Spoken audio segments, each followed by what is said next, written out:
ಕರ್ತನಲ್ಲಿ ಪ್ರಿಯ ಮಕ್ಕಳೇ, ನಿಮ್ಮೆಲ್ಲರಿಗೆ ನನ್ನ ವಂದನೆಗಳು. ಸಹೋದರ ಸಹೋದರಿ ಎಲ್ಲರಿಗಾಗಿ ಇವತ್ತಿನ ವಾಕ್ಯ ಹೇಳೋದೇನೆಂದ್ರೆ, 3ನೇ ಅಧ್ಯಾಯ, ದಾನಿಯೇಲ 3ನೇ ಅಧ್ಯಾಯದಲ್ಲಿ ಇರ್ತಕ್ಕಂಥ ವಾಕ್ಯದ ಮೂಲಕವಾಗಿ ನಿಮ್ಮನ್ನು ತಿಳಿಸಲು ಇಷ್ಟಪಡ್ತೇನೆ. ಶಾದ್ರಕ್, ಮೇಷಕ್, ಅಬೇದ್ನೆಗೋ ಎನ್ನುವ 3 ಜನರು ಯೌವನಸ್ಥರಾಗಿರುತ್ತಾರೆ, ಪವಿತ್ರರಾಗಿರುತ್ತಾರೆ, ನೀತಿವಂತರಾಗಿರುತ್ತಾರೆ, ದೇವರ ಕಣ್ಣಿಗೆ ಎಲ್ಲಾ ರೀತಿಯಿಂದ ಮೆಚ್ಚುಗೆ ಉಳ್ಳ ಮಕ್ಕಳಾಗಿರ್ತಾರೆ. ಅವರು ಪ್ರತಿದಿನ ದೇವರಿಗೆ 3 ಆವರ್ತಿ ಪ್ರಾರ್ಥನೆ ಮಾಡಿ ದೇವರ ಮಕ್ಕಳಾಗಿ ಜೀವಿಸುತ್ತಾರೆ. ಅಂತ ಸಮಯದಲ್ಲಿ ಅದೇ ಊರಲ್ಲಿ ನೆಬೂಕದ್ನೆಚ್ಚರ್ ಎಂಬ ರಾಜನು ಒಂದು ಬಂಗಾರದ ಮೂರ್ತಿಯನ್ನು ಮಾಡಿ ಅದಕ್ಕೆ ಎಲ್ಲರೂ ಅಡ್ಡ ಬೀಳಿರಿ ಅಂತೇಳಿ ಡಂಗರ ಸಾರೆ ಎಲ್ಲರನ್ನು ಕರೆಸ್ತಾರೆ.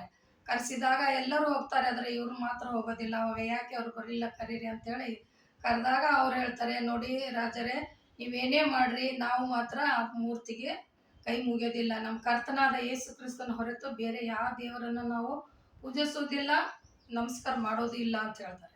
ಸರಿ ನೋಡಪ್ಪ, ಇನ್ನೊಂದು ಸಲ ಸಮಯ ಕೊಡ್ತೀನಿ ಅಂತೇಳಿ ತಿರ್ಗಾ ಮತ್ತೆ ಅವರಿಗೆ ಸಮಯ ಕೊಡ್ತಾರೆ. ಆದರೂ ಕೂಡ ಏನೇ ಮಾಡಿದ್ರು ನಾವು ಮಾತ್ರ ಕರ್ತನಾದ ಯೇಸು ಕ್ರಿಸ್ತನನ್ನು ಬಿಟ್ಟು ಬೇರೆ ಯಾವ ದೇವರನ್ನು ಕೈ ಮುಗಿಯೋದಿಲ್ಲ ಅಂದಾಗ ಆತನು ಕೋಪಗೊಂಡು, ಇಡೀ ಜನರೇ ನನ್ನನ್ನು ಮಾತು ಕೇಳಿ ಮರ್ಯಾದೆ ಕೊಟ್ಟರು, ಇವ್ರು ಕೊಡಲಿಲ್ಲ ಅಂತೇಳಿ ಒಂದು ಅಗ್ನಿಕುಂಡವನ್ನು ಮಾಡಿರ್ತಾನೆ. ಆ ಅಗ್ನಿಕುಂಡದಲ್ಲಿ ಒಯ್ದು ಅವ್ರಿಗೆ 3ರನ್ನು ಹಾಕಿ ತಿರುಗಿ ಅಗ್ನಿಯನ್ನು ಇನ್ನೂ ಹೆಚ್ಚಾಗಿ ಮಾಡುತ್ತಾನೆ. ಆವಾಗ ಕರ್ತನಾದ ಯೇಸು ಕ್ರಿಸ್ತನ ಅವರು ನಂಬಿಕೆ ನೀತಿಯುಳ್ಳ ಮಕ್ಕಳಾಗಿರ್ತಾರೆ. ಅವರನ್ನು ಈ ರೀತಿ ನಾವು ನಾಶವಾಗಲು ಬಿಡಬಾರ್ದು ಅಂತೇಳಿ ಕರ್ತನವರ ಜೊತೆಯಲ್ಲೇ ಬಂದು ತಿರುಗಾಡ್ತಿರ್ತಾನೆ. ಅವಾಗ ನೆಬೂಕದ್ನೆಚ್ಚರನ್ನು ನೋಡಿ ತುಂಬಾ ಆಶ್ಚರ್ಯ ಆಯ್ತಾನೆ. ಅಯ್ಯೋ, ನಾನು ಬೆಂಕಿಯಲ್ಲಿ ಹಾಕಿದ್ರೆ ಅವ್ರು ಸುಟ್ಟು ನಾಶ ಆಗ್ತಾರೆ ಅಂತ ತಿಳಿದಿದ್ದೆ, ಆದರೆ 3 ಜನದಲ್ಲಿ 4 ಜನರಾಗಿದ್ದಾರೆ. 4ನೇವನು ತುಂಬಾ ಪ್ರಕಾಶವುಳ್ಳವನು, ದೇವಕುಮಾರನಂತೆ ಕಾಣಿಸ್ತಾ ಇದ್ದಾನೆ ಅಂತೇಳಿ ಶಾದ್ರಕ್, ಮೇಷಕ್, ಅಬೇದ್ನೆಗೋ ಬನ್ರಿ ಹೊರಗಡೆ ಅಂತೇಳಿ ಕರೀತಾರೆ.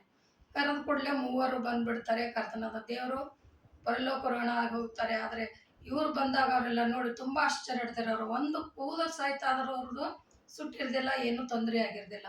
ಅದಕ್ಕಾಗಿ ನೀತಿವಂತ ಮಕ್ಕಳಾಗಿದ್ದಾರೆ, ಅವರಿಗೆ ಇಂಥ ಒಳ್ಳೆಯ ಪ್ರತಿಫಲ ಸಿಗುತ್ತದೆ ಅಂತ ಹೇಳಿ ರೋಮಪುರದವರಿಗೆ 1ನೇ ಅಧ್ಯಾಯ 17ರಲ್ಲಿ ಕೂಡ ಹೇಳ್ತದೆ. ಏನಂದ್ರೆ, ಹೇಗಂದರೆ ದೇವರಿಂದ ದೊರಕುವ ನೀತಿಯು ಅದರಲ್ಲಿ ತೋರಿ ಬರುತ್ತದೆ.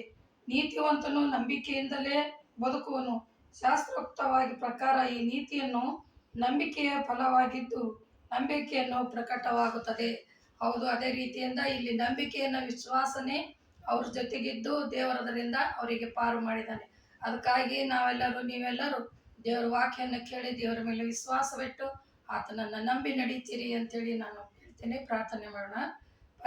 ಪರಿಶುದ್ಧನೇ ದೂತಗಳ ಒಡೆಯನೇ, ಸೇನಾಧೀಶ್ವರನೇ ಅಪ್ಪ, ಇವತ್ತಿನ ದಿನದಲ್ಲಿ ಈ ವಾಕ್ಯವನ್ನು ಕೇಳಿದಾಗ ಶಾದ್ರಕ್, ಮೇಷಕ್ ಹೇಗೆ ಅವರು ಮಾದರಿಯಾಗಿದ್ದರು, ಅದರಂತೆ ಎಲ್ಲ ಮಕ್ಕಳು ಮಾದರಿಯಾಗಿದ್ದು ನಿನ್ನ ಮಕ್ಕಳಾಗಿ ಜೀವಿಸುವಂತೆ ಕೃಪೆ ನೀಡು.